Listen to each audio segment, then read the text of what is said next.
Our KGET homicide tracker logged a record-breaking 139 killings in 2020. By our count, there have now been 29 homicides so far this year, and sadly, that is right where we were at this time last year. Today, Kern County is remembering the lives we have lost as part of Crime Victims' Rights Week. 17's Raphael Stroud has more now on today's Honor and Remembrance Drive in downtown Bakersfield. 2020 was Kern County's deadliest year on record for homicides, with enough victims of violence to line part of a city block. To mark Crime Victims' Rights Week, with the pandemic in mind, no march was held this year.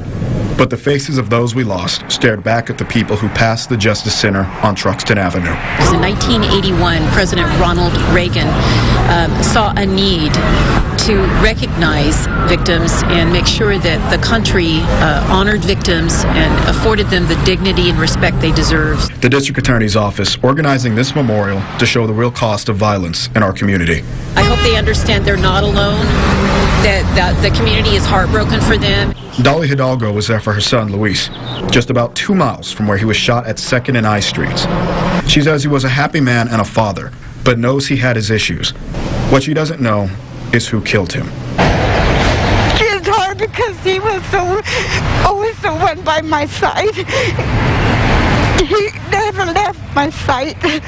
2021 is already on its way to surpassing last year's homicide count, with a deadly shooting happening the night before this memorial. The majority of these killings are gang-related. So we need kids back in school. We need community groups to be engaged with kids. We cannot. This is unacceptable, this level of violence we have in Kern County. This is a phenomenal community, and this violence has to stop. But today, young and old, from all walks of life, people came together to remember the victims while hoping and praying for change.